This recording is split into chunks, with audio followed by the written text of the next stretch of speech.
मैं बहुत देर से एक लॉन्ग वीडियो बनाने का सोच रही हूँ एंड आज finally I have got down to it. तो आज का टॉपिक ये है कि यूनिवर्स ज़्यादा टाइम क्यों लेता है। बेसिकली आप ज़्यादा टाइम लेते हो, आपसे ये बिलीव नहीं होता कि ये चीज़ मेरे पास आ सकती है, मैं इसको डिज़र्व करती हूँ।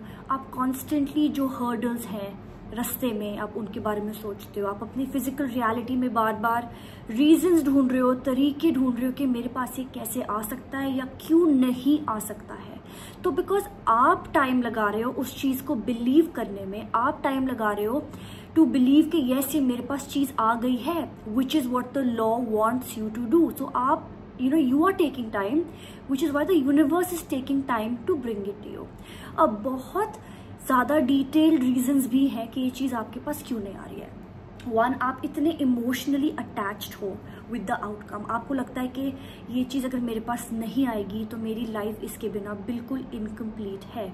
आप हर रोज़ उसके बारे में स्ट्रेस कर करके, वरी कर करके उस चीज़ को अपने से दूर रख रहे हो। नेक्स्ट, आप you want to take control of how it will come to you. आप रोज़ बैठ के सोचते हो कि हाँ मुझे बेटर जॉब चाहिए, तो जब तक मैं अपना CV जगहों पे अप्लाई नहीं करूँगी तो मुझे जॉब नहीं मिल सकती है। मुझे और पैसे चाहिए पर I will not get money अगर मैं काम ना शुरू करूँ। आई कांट गेट मनी अगर मेरा कोई बिजनेस नहीं है। Examples, right. तो आपकी तरफ से डिले हो रहा है। The universe is only saying कि आपने यही मैसेज रोज मुझे भेजना है बाय बिलीविंग कि आपकी रियलिटी है। मैंने आपको और कुछ तो करने को कहा ही नहीं है। मैंने ये भी नहीं कहा है कि आप स्ट्रेस लो, कुछ सारा स्ट्रेस तो मेरा है ना। अगर आप मेरे वर्ल्ड में आए हो, अगर आप into the world of law of attraction में आए हो, तो मेरी रिस्पॉन्सिबिलिटी हो आप। I have to carry your burden on my shoulders. आप अपने शोल्डर्स पे क्यों लेके घूम रहे हो? सो अगेन हम ये भूल जाते हैं कि हम किसी और एंटिटी से हेल्प ले रहे हैं। हम भी उनका काम खुद करना चाहते हैं। We want to do the thinking of the universe on our own. हम खुद ही प्रॉब्लम सॉल्व करने को बैठे। अगर आपको खुद ही सॉल्व करना है तो आप मैनिफेस्ट क्यों कर रहे हो? फिर तो यूनिवर्स का कोई जॉब ही नहीं बचा है।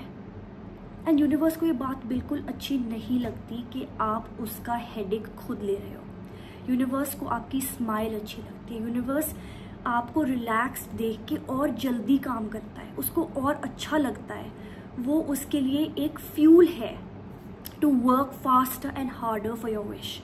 तो आप ये बहुत गलत कर रहे हो अगर आप कॉन्स्टेंटली स्ट्रेस ले रहे हो। अगर आपके माइंड में बार बार क्वेश्चन आता है कि बट नहीं ये तो इम्पॉसिबल है, ये चीज़ तो हो ही नहीं सकती है, या मैं इतनी इतना हाई कैसे ड्रीम कर सकती हूँ, या फिर आई एम नॉट श्योर मुझे ये चाहिए भी कि नहीं, तब यूनिवर्स कहता है कि आप खुद कंफ्यूज्ड हो।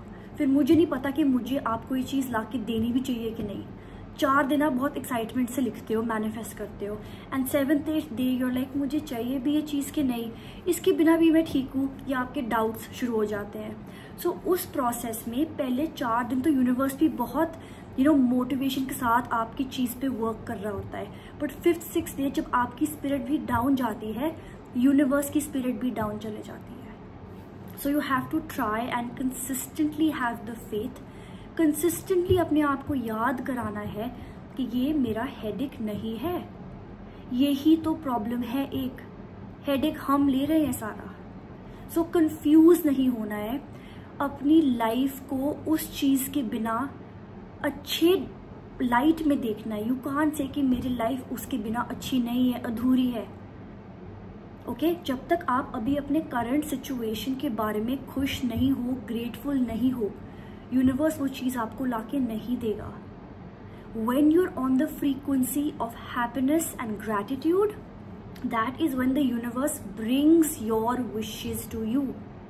अगर आप अभी के सिचुएशन से अनहैप्पी हो and you're ungrateful, you are on a lower frequency, and lower frequency पे आप कुछ रिसीव नहीं करोगे। सो अपार्ट फ्रॉम मैनिफेस्टिंग, अगर आप 1-2 चीज़ों को प्रैक्टिस करो, दैट इज ग्रैटिट्यूड भी लिख सकते हो आप साथ में। आप मैनिफेस्ट आपने किया and then you write, today I am grateful for the food I ate, I looked good, I am healthy, I have a roof over my head. कोई भी 2 चीज़ों के बारे में भी लिख सकते हो।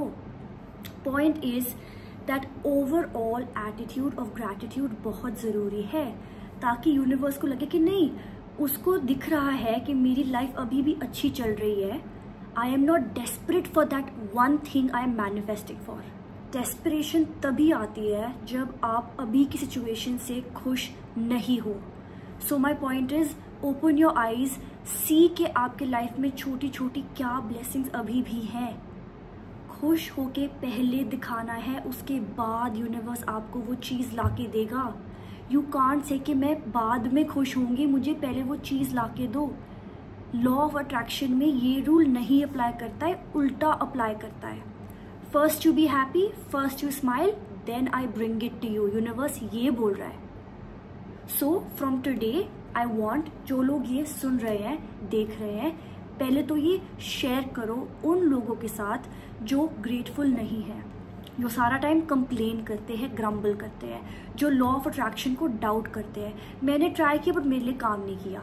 लॉ ऑफ अट्रैक्शन सारा टाइम काम कर रहा है, वो सारा टाइम आप ही की एनर्जी पिकअप कर रहा है, वो आप ही की फ्रीक्वेंसी पे आपकी चीजें लाके दे रहा है। उसका अपना कोई माइंड नहीं है। यूनिवर्स अपने आप से आपको कुछ लाके नहीं दे रहा है बाय चांस और by luck. There is nothing like that. So you are the creator of your life. आपके थॉट्स, आपके फीलिंग्स, आपके बिलीव्स ही आपके लाइफ को क्रिएट कर रहे हैं। सो आप बैठ के सोचो इस वीडियो के बाद कि मैं पूरे दिन क्या सोचती हूँ, क्या फील करती हूँ, मेरे दिमाग में सारा टाइम कैसे डाउट्स और कैसे फेयर्स चल रहे हैं, बिकॉज वही एज कमांड्स मेरे सबकॉन्शियस के पास जा रहे हैं और वही चीज़ मैं क्रिएट कर रही हूँ। सो share this with your family, share this with your friends. This is a very informative video and start manifesting today. Consciously create करना शुरू करो। आप वैसे तो कर ही रहे हो, प्रॉब्लम्स क्रिएट कर ही रहे हो, उससे बेटर है कुछ ब्यूटीफुल क्रिएट कीजिए अपने लिए।